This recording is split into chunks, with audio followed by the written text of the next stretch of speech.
So yeah, without too much further ado, let's give it up for them.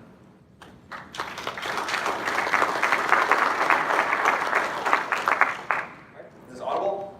Yep. All right, excellent. So as we said, we're Josh and Patrick. We won't belabor a long personal introduction. We work for PSC. We do a lot of PCI stuff, but PCI can mean a lot of things to different people. I think you'll see our perspective on pen testing, and it's fun to apply kind of a high road idea of pen testing, what pen test really ought to be to the PCI space. So quickly, what is pen testing?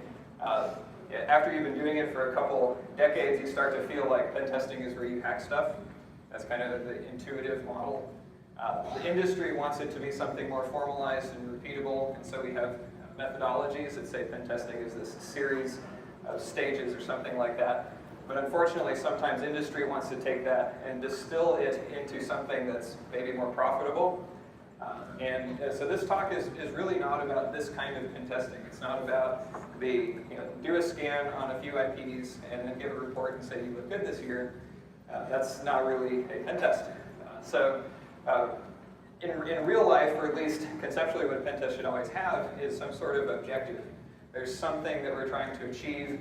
We're trying to answer a compliance question. We're trying to find significant risks, and we're going to do that by demonstrating through some series of techniques that we can gain access to things, we can escalate, we can find our way to the crown jewels, and answer those important questions. So this talk isn't really about 0 days. It's not necessarily about tools. What we're talking about is tactics or strategy. We're talking about the thought process and how do you take the fact that I did Metasploit Unleashed, so I know how to compromise something, but how do you turn that into finding the crown jewels, and especially as networks scale.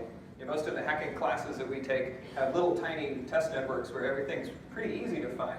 In real life, you might have thousands or hundreds of thousands of systems on a network. How do you, in a couple weeks, find those crown jewels that are scattered somewhere within that humongous space?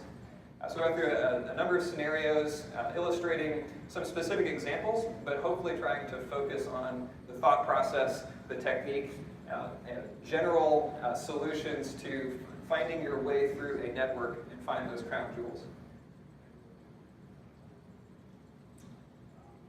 All right, so excuse me.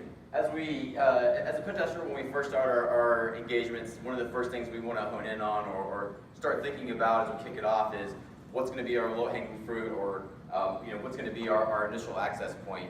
A lot of times it's something that's easy to find, but I think something that we're recognizing now is that we're doing more organizations who have a more mature security program, something where they've been through this process a few times, and they've been able to harden a lot of these gaps, and this low-hanging fruit becomes a little bit harder to find. So as we kick off a pen test also, in these initial stages, one of the things we're doing is sort of a scanning enumeration. As we start though, we might not have a real clear picture of what the pen test, or what the network environment looks like. And hopefully the driving force behind the enumeration attempts is, can we clear up this picture a little bit? So also as we kick off our pen test, one of the things we're trying to feel for is, actually we'll jump into, one of the recent pen tests I did was one of these organizations who had a more mature security program. They had probably done pen tests for 5 or 6 years. They had hardened up a lot of these gaps. So one of the things that I look for first, one of the sort of low-hanging fruit approaches is password-based attacks. That can look a lot different depending on what we're really talking about. Is it web services where maybe we can do a little bit of Googling to figure out some common password and usernames.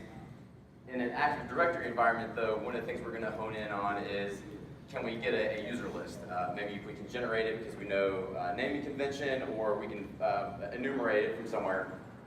In this particular pen test, where the organization had hardened up a lot of those places where I would typically look. So, looking at a wiki, did they have something posted? Did they have an intranet site where I could enumerate users? Could I connect to the DC and cycle them off? No luck. So I wasn't able to find any users, and so at this point I felt like, let's step back and look what I do know about the environment to see if I can figure out how we can kick this off. And the first thing I noticed is, looking at DNS names, it looked like quite a few systems were tied to individual users. So we could see that the usernames were related to an individual host. The problem here is, yeah, I see that, but I don't know if these are actually usernames. And that is relevant because if I don't know that this fits our naming convention for Active Directory, I don't know if this is going to be a relevant attack. And we want to make sure that we're effective and efficient in anything we're doing. If I'm wasting time running a password-based attack against Active Directory with a bunch of users that don't exist, what did I really accomplish? I just burned a lot of time. So the other thing that I took a look at was remote desktop. Now this isn't all that special. Everybody's seen remote desktop in a corporate network. What I did notice though is if you connect to one of these sessions, if somebody is already there, a lot of times you'll see who that user is. We'll see the domain that they're joined to and the username. So now we can tie these two things together. We can see the naming convention for the domain and we can see what the users are. Maybe they match exactly. Either way, we can do a little hopping and grepping and create a user list for the domain. And what I want to point out here isn't that there's anything special about this. Probably lots of people have followed something similar. My point is, as we're thinking about these initial entry points, a lot of the time the information we need to do them effectively and efficiently is out there. We just have to be willing to look at some uncommon places to find them. So starting roughly where that leaves off, maybe we didn't find a lot of low-hanging fruit. We weren't able to LLM and R. We didn't find some tomcats and things, but as Patrick described, maybe we found some accidental little information disclosure that gets us that list of usernames. So we try a password. This example, I find that Joe Schmo's password is password 1. That's always very popular. And what we find is, in a little network with a few users, you probably won't be so lucky by guessing a password or two. But if you have thousands of users, you'll probably get a lot with just about any password you think to guess. So right now, summer 2016 is real popular.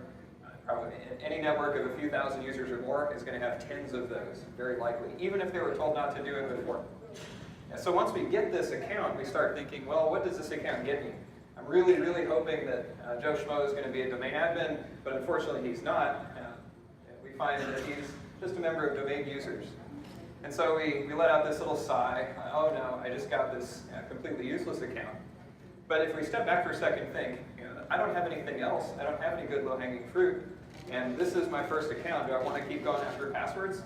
Or is there something maybe the domain user gets me that gives me a good actionable path to the next layer of the pen test? So one of the best concepts for pen testing I've run into is one Halvar Flake presented a few years ago called the compromise boundary. And the compromise boundary is the set of things that you control or could control with the information you have. And so even though Joe Schmo is not a domain admin, maybe not even a local admin anywhere, he's still an interesting user because he's expanded our compromise boundary. We now have access to some things that we wouldn't have had otherwise. We'd like it if he controlled systems, but usually domain user at least has access to lots of files. And some files are more interesting than others. So here are a couple examples of files that have credentials embedded in them. Finding passwords in files isn't the only thing that you might look for. But it turns out that the last 10 years of my pen testing career, this has been probably my highest yield attack technique for escalating from a regular user to a powerful user because nobody ever gets the permissions right in their file shares.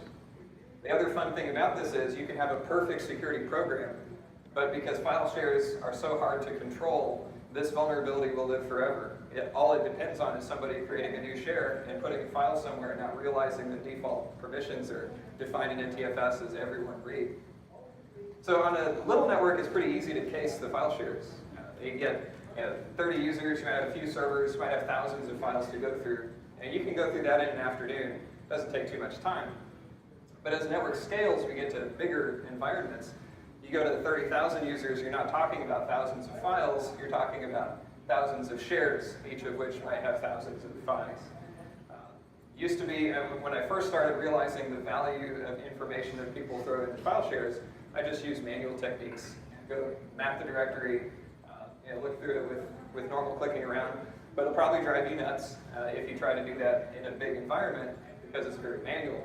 So then you think, well, let's automate that. We'll find some SMB client and we'll just do a recursive spider in the file share. But unfortunately, you end up with this situation where file shares often run very deep. And anything that does just your regular depth-first recursive traversal of a tree, like a file system, is going to take forever. And you'll end up punting pretty quickly because you've got these 5,000 or 6,000 shares to go through, and the 7th one takes forever. So a number of years ago, I put together a tool I've been carting around for a while called Plunder, which has a couple of features. We do spidering of shares with some business logic built in to make the process make more sense. So one is we limit recursion depth. You don't want to go too deep in the file shares. Another one, you want to ignore errors. And also you want to have configurable target criteria. You want to find the files that are most interesting or most likely to yield something. Anything named web.config is going to be a very interesting file. Once you do this, you get used to spidering. With this, with the current publicly available Plunder, I can effectively spider a few million files, do a few thousand shares. Works quite well. But you end up with another problem, and that is, after I have spidered a bunch of shares, I got over 300 web.config files. So who wants to SMB client to each one of those CD into the directories that probably all have spaces in them? So you have to quote them, and it drives you nuts. And you have to more them and see if there's a password in it. So Plunder also has a feature that does automatic downloading and mirroring. So the process looks like this. You get a source of information about where shares might be, run them through Plunder to spider the shares, get a list of all files that your user has access to, and then run that list right back into Plunder after you've filtered it out for the ones you're most interested in, and automatically download and mirror them. And then grep gets you your passwords, and this turns a process that's really intractable on a sizable network in a short amount of time into a very straightforward and easy one. I was really hoping that by the time we got to presentation here that I have Plunder 2 available. It's just not quite completely user-friendly yet. Like, I can use it, I've gotten some good success out of it, but it's not quite publishable. But there's some enhancements that I've got in Plunder 2 that should be hitting soon once I release it. And this is, instead of doing depth-first spidering, do breadth-first spidering. Because you want as much information about as many systems as possible as soon as you can. You don't want to get bogged down into the batch processing server that has literally millions of files in a directory tree. And do a couple other things like 100% retention and spidering data, ability to scale up to millions of files. I've indexed up to, I think the last one I used it on was like 18 million files in probably 3 hours, something like that. It really isn't so bad when you think about what it takes to click through it. And then also more complex identification of your target criteria. So look for that if you're interested. I've only been to 3 environments in the last 10 years that I know of where I didn't find something cool on a file share that was not supposed to be there. So it's another one of those infinite vulnerabilities that will never go away. So, like Josh mentioned at the beginning, one of the things that we tend to focus on is PCI pen testing, but I think we expand that out to thinking of it as goal-based penetration testing because we look at some different scenarios. And one of the things that they have in common, or the way we approach it that they have in common, is what we typically expect is that there is an area of high security where you put all the things that really matter, and you have your area of low security where you put all your users maybe, and obviously they can be separated out lots of different ways, but that there's going to be some sort of boundary between these that can be implemented lots of different ways, but typically this is going to be some sort of segmentation boundary, network segmentation boundary that is. But the reality is that the complexities of managing an environment, once you get something that looks like this, means that that there could be some problems. We know for a fact that they're going to have to access this high security environment to administer it. They're giving users access for different reasons. So something that starts off looking like this over time ends up looking a little bit more like this. And so this is relevant because we know as pen testers, when we approach the pen test, we assume there is a hole somewhere. The job, our job is we have to make sure we can find it. So let's talk about a situation where one of the first times I ran into this and had to sort of think through the process on a pen test.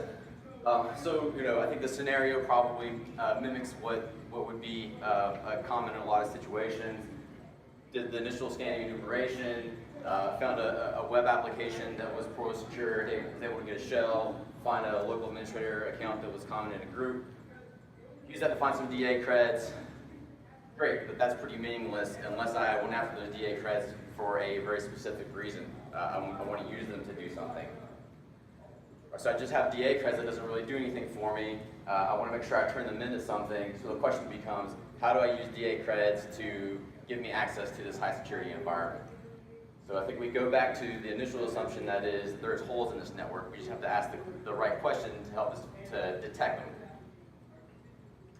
So thinking about so going to that, what's the question? Well, for me is, are there any direct connections from these low security hosts that I already have access to the high security hosts that I don't have access to yet? And if I'm thinking about an individual system and the network connections that it has live, the first thing that pops in my head is NetStat. That's a great way to see what's going on in any given environment.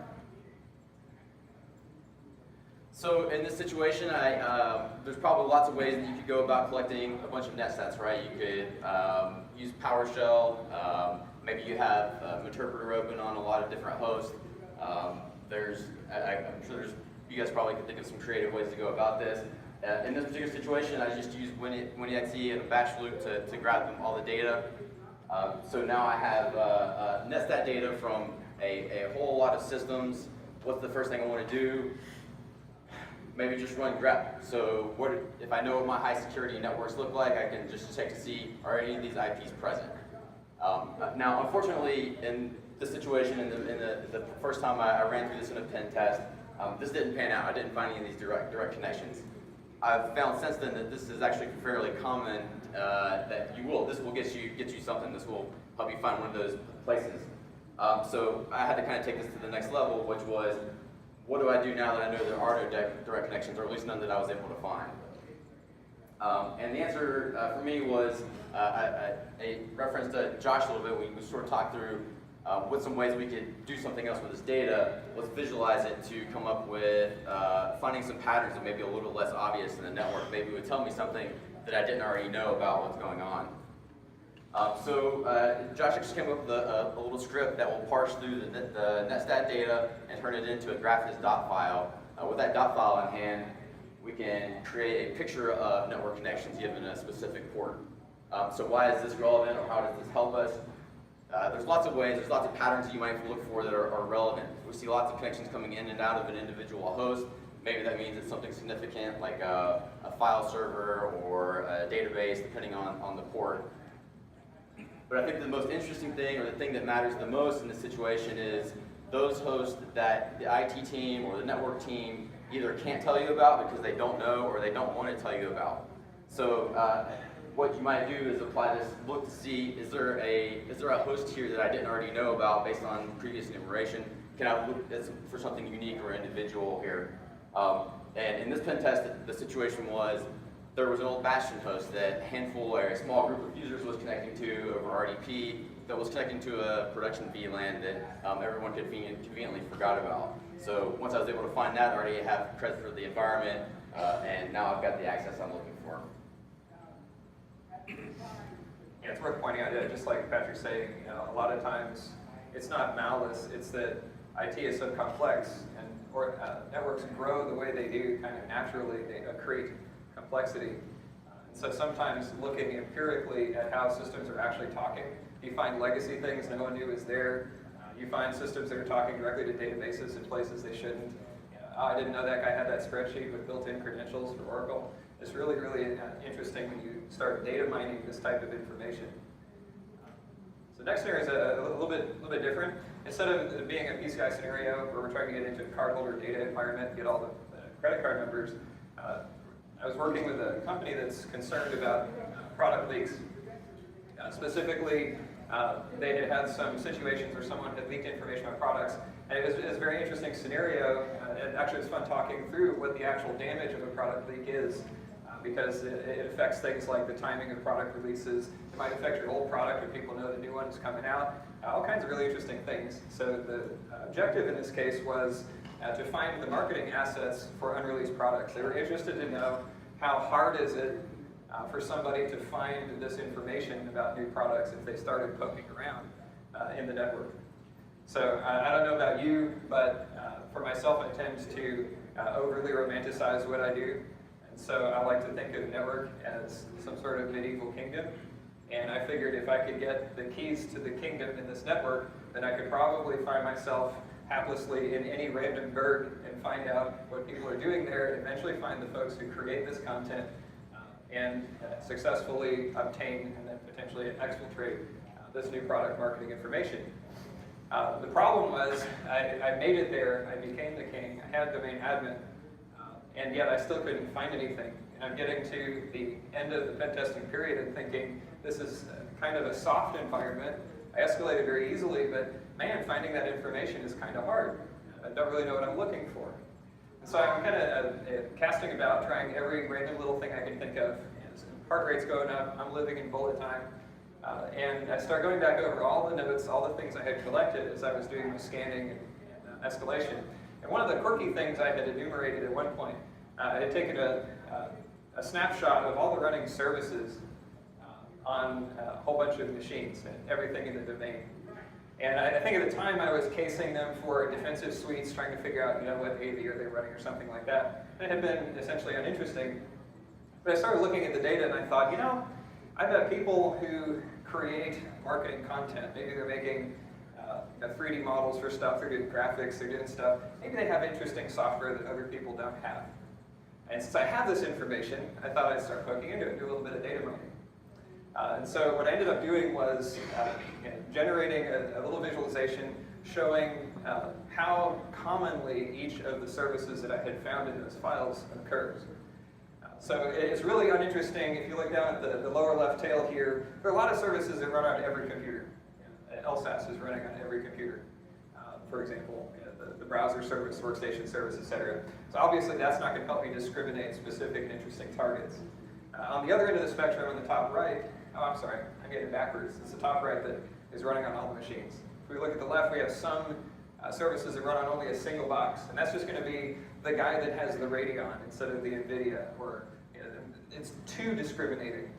And I thought, I bet the group of people that I'm looking for is a team, is probably a handful of people. And so I start thinking, anything that shows up in about the team size set of systems might indicate that this is a group of boxes that are a little bit unique or interesting.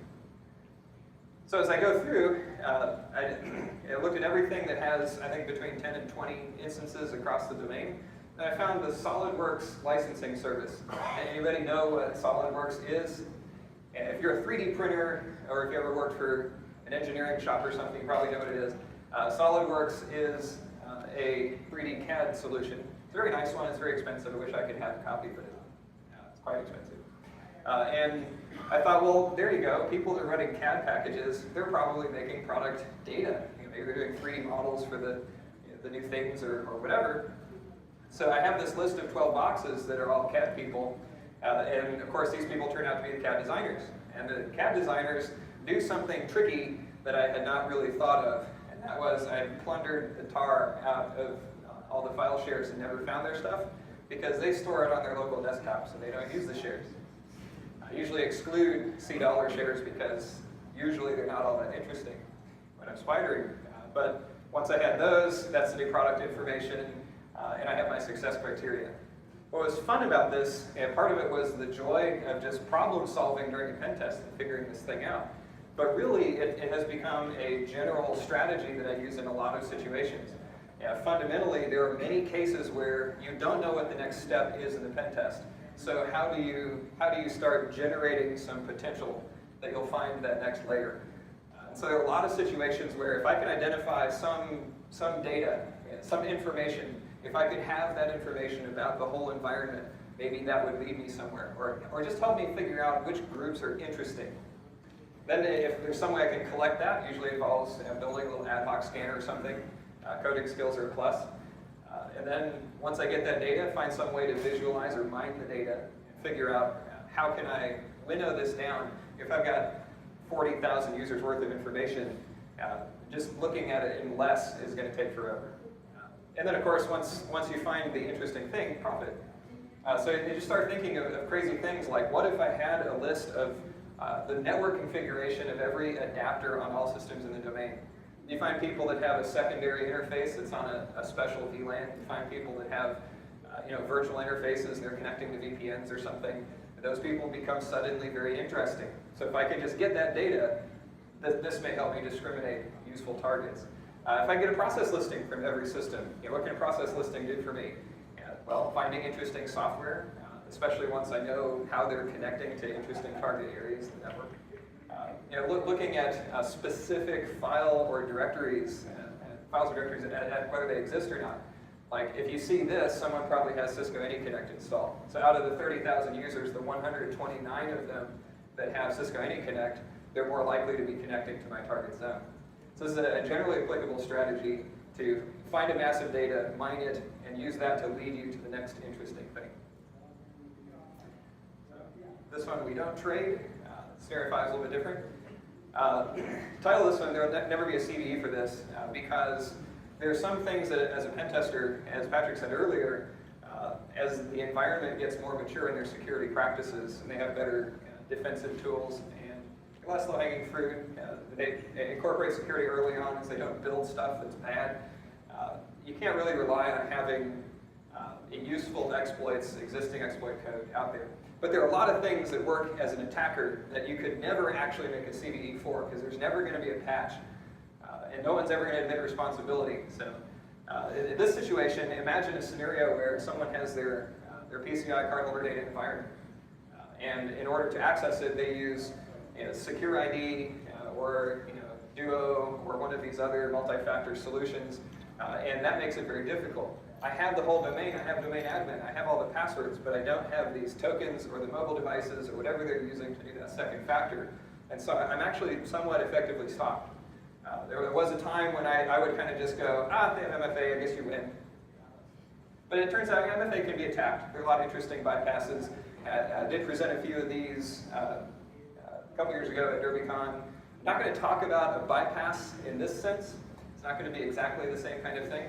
I'm going to talk about something that has actually become the first thing I try every time I see multi-factor in remote desktop. And in order to set up this story, I have to introduce you to Bob. So Bob is your standard everyday Mark I regular user. Bob lives in the cube farm and ekes out his day doing whatever his regular tasks are. And generally it's not so bad except that Bob is ruled by a harsh and unforgiving task mistress.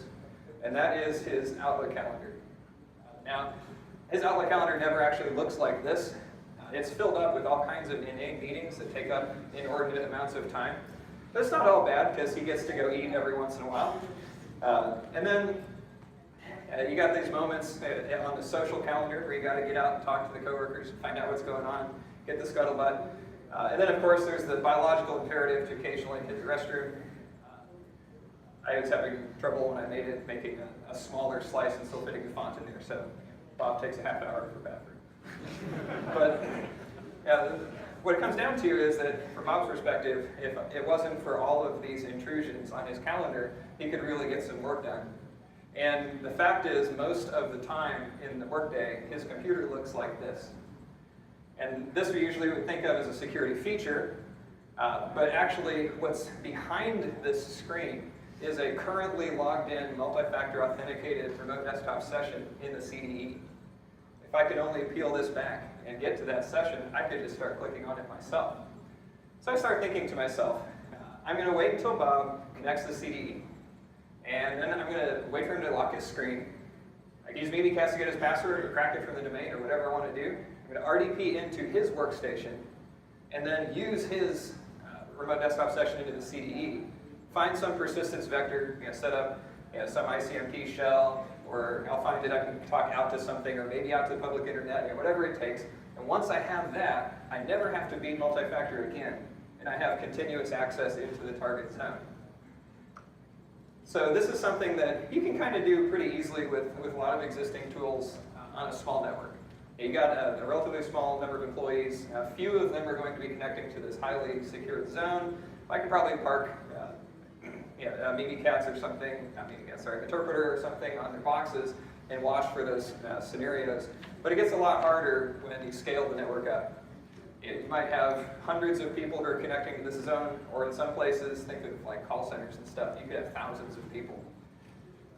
And what's interesting is on the small side, it doesn't happen very often. You know, it's a tough timing attack. You could wait a whole week and never actually have that scenario. Some people are very fastidious about locking their screens or logging out before they get up or other things. But there's this curious thing that happens with scale, and that is that the number of people who might be in this situation goes up. And so the odds that at any given time there's somebody who has an active session in the CDE and that screen hasn't locked, they have locked their desktop and they've walked away. That actually happens quite often in a sizable network. And so this strangely becomes one of the most reliable ways to get into the CDE. Look for these, you just have to have a big enough company. So the big question is, on the large scale, how do I find people with locked screens? If you Google search for that, Stack Overflow will tell you that, hey, maybe there's this Win32 API call, and so I can make an executable and I can throw that out to all the machines. And that's hard. And not that I'm afraid of writing code, but I'm going to do things the easy way if I can. And I found it's just pretty easy to look for logonui.exe. Remember I said, think about what if I knew the processes running on all the systems in the domain? Well, logonui.exe indicates that the screen is locked. So if I can correlate information, Patrick talked about how I find out when they connect to the CDE. I can look at their netstat. And now with this, I can look and see when their screen is locked. So I can find connections to target zone by netstat whispering, find people with their screen locked. I can use the super leak hacking tool called grep to compare the two lists, find the intersection, and use a regular remote desktop session to connect. So what it comes down to is I can write a short script that at any given time pumps out a list of IPs that meet these criteria. Big enough network, there's always an IP in the list. So there are a couple things to think about. Probably the biggest objection that I get most often, especially if I talk it through with the customer, is they'll say, yeah, but you know, Baby Bear might come back and find that somebody's been sleeping in his bed, raise the alarm, and how could that really be a useful attack? And that's fair. You know, if you came back to your desk and you saw a desktop had extra windows in it, or you see this big PowerShell one-liner that I was in the middle of typing in the run dialog, that'd probably freak you out. But it turns out it's actually not an issue. Because the first thing that I saw when I logged into his remote desktop session was his calendar. And I could see that he's going to be stuck in that change control meeting for a solid hour. And man, if you can't find a persistence vector in an hour, then you have no business trying to do this type of attack.